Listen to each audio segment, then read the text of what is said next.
Ada pesannya Rasulullah. Siapa yang sampai di Idul Kurban dan punya kemampuan berkurban dan tidak berkurban, falam yaqrabanna musallana, kata Nabi. Kasih tahu dia supaya jangan dekat dari masjid. Pesannya Rasulullah. Kalau ada orang Pak masuk Idul Kurban, nah mampu berkurban dan tidak berkurban, Rasulullah bilang kasih tahu itu orang supaya tidak usah dekat dari masjid.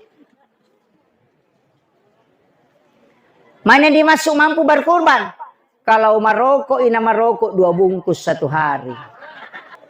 Berapa hari dalam 1 tahun? 360 hari. 1 batang saja nambil. Kan dapat itu Pak. Makanya usahakan. Tapi memang ada orang tidak mampu Pak. Jangan dipaksakan.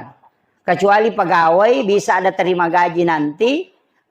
Tidak sempat, belum keluar gajinya, itu boleh utang. Dibolehkan. Yang penting jelas bahwa akan terima gajinya nanti. Belum datang uangnya. Boleh ngutang dia untuk dia pakai berkurban, nanti dia tutupi ketika gajinya sudah keluar. Tapi yang tidak terima gaji jangan coba-coba.